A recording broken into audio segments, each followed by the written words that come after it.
검찰은 윤석열 대통령의 뒷배와도 같았습니다. 그런데 결국 검찰 조직과의 관계도 틀어질 걸로 보입니다. 김건희 조사 논란 이후로 또 한 번 논란이 터졌습니다.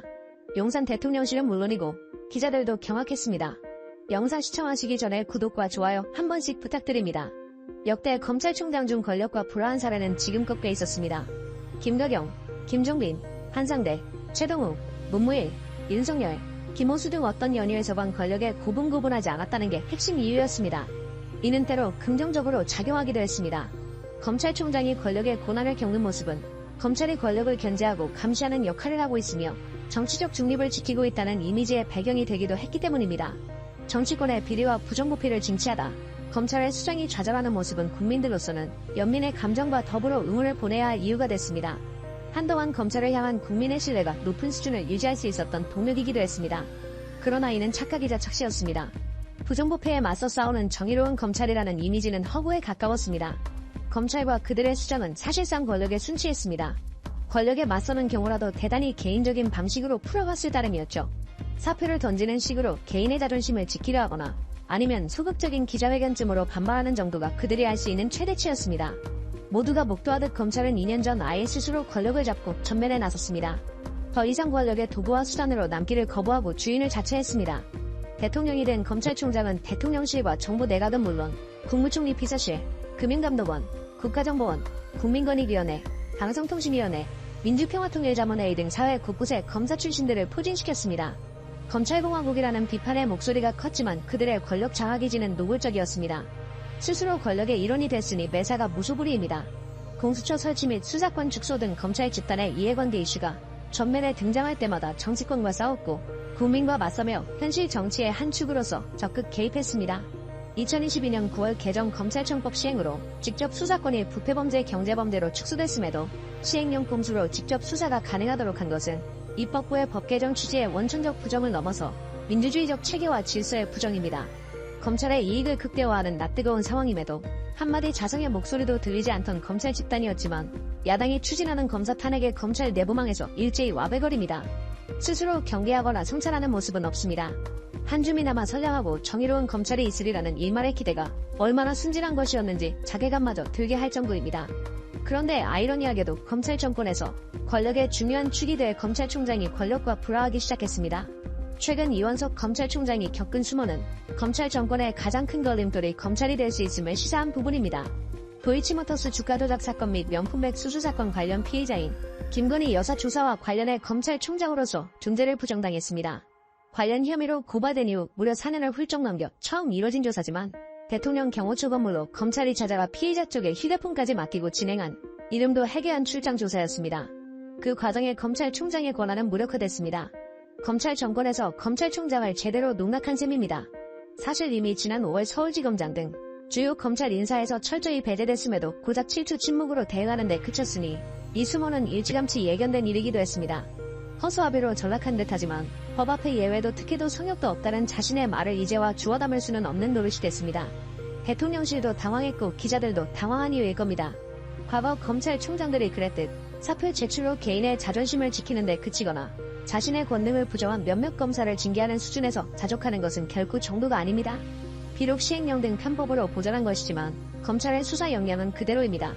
이 역량을 집중해 검찰이 검찰공화국의 일원이 아님을 그렇게 되어서는 안 됨을 입증해야 하는 과제가 그에게 남았습니다.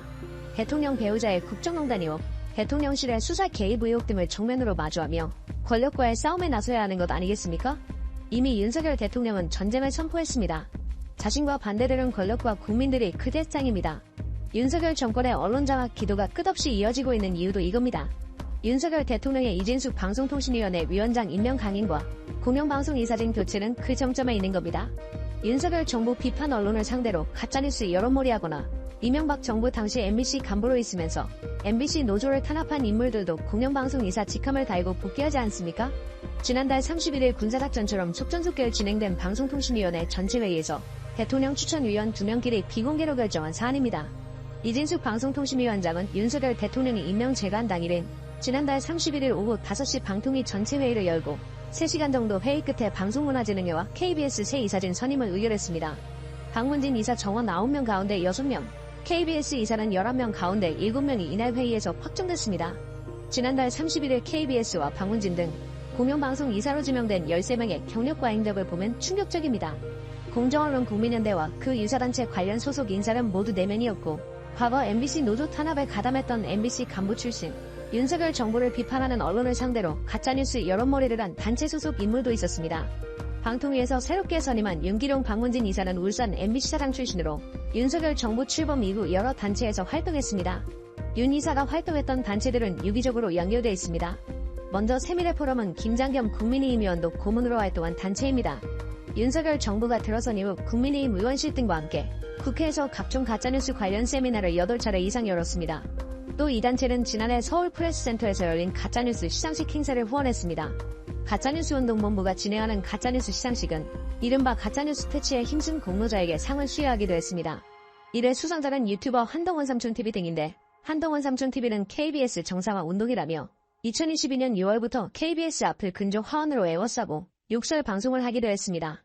윤기룡 이사가 상임공동본부장을 맡은 MBC 정상화투쟁본부도 지난해 MBC 앞에 근조 화원을 세우면서 화원 투쟁을 이어갔습니다. 현재 서울 마포구 MBC 사옥 앞에는 여전히 근조 화원이 내걸린 상태입니다. 지금 우리나라가 이렇습니다. 막장 드라마를 처음부터 끝까지 보는 사람들이 존경스러운 것과 마찬가지로 요즘에 청문회를 정주행하는 분들도 역시 존경받아 마땅한 분들이라고 생각될 정도로 막장입니다. 건성건성 청문회 정국을 넘어가려고 노력 중이지만 결국 방송통신위원회 위원장으로 임명된 이진숙이라는 인물의 청문회는 그 중에서도 단연 엽기적이어서 어쩔 수 없이 자꾸 그 추이를 들여다보게 됩니다.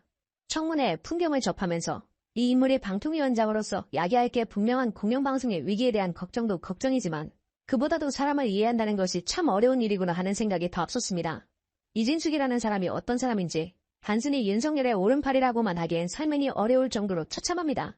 보통은 그런 상황에 이르면 설사 대통령의 임명 강행이라는 든든한 뒷배가 있다고 하더라도 적당한 변명과 마지못한 사과로 시간을 끌며 이야모야 청문회 일정을 소비하는 것이 일종의 관례였습니다. 하지만 그는 조금도 물러서지 않고 한마디 변명도 사과도 없이 마치 핍박받는 비극적 영웅이나 투사처럼 버텨나갑니다. 그것도 법인카드 사적 유용이라는 매우 파렴치한 행태를 묻는 장면인데도 말입니다. 좌파에 장악된 공영방송을 다시 뺏어오겠다는 극우적인 공적 사명감과 어떻게든 더 높은 권력의 자리에 오르겠다는 사적인 욕망이 상승적으로 뒤엉킨 결과 이런 괴물에 가까운 엽기적인 인격이 주주되어 나타난 것으로 봐야 할 판입니다.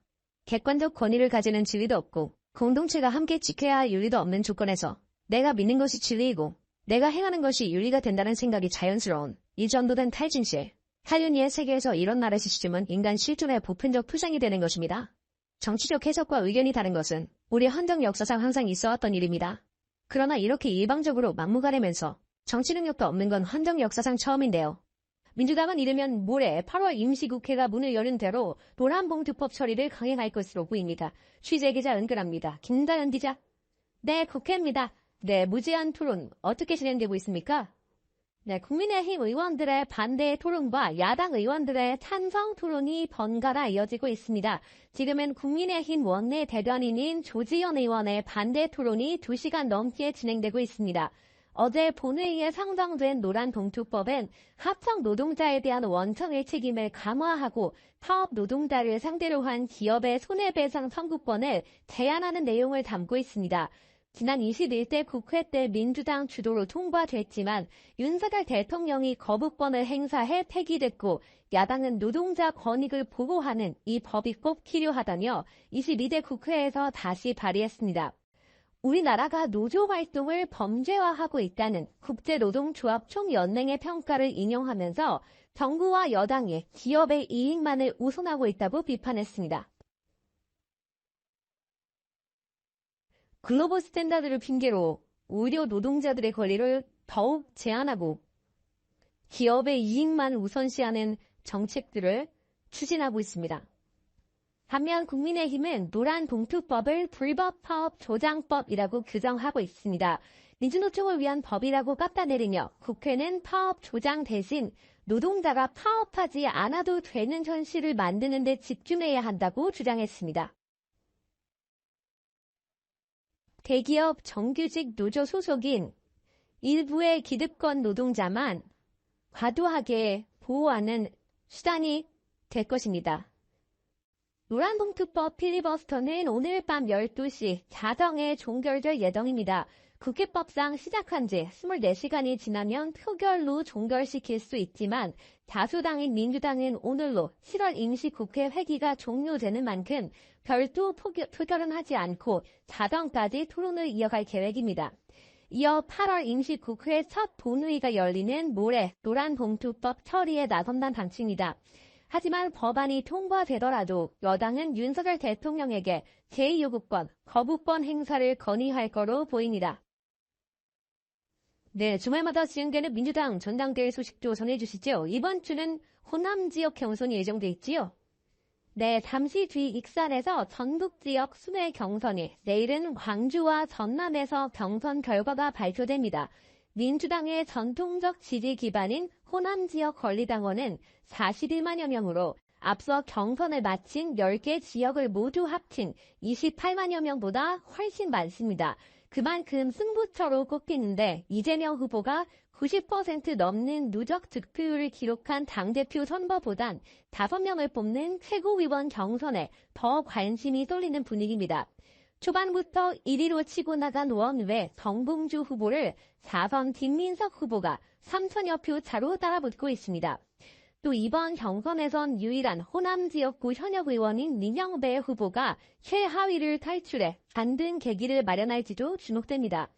투표율이 얼마나 나올지도 관심인데 단 한 점을 둔 민주당 전당대회 누적 투표율은 과거보다 저조한 30%대에 머물고 있습니다. 이재명 후보 독주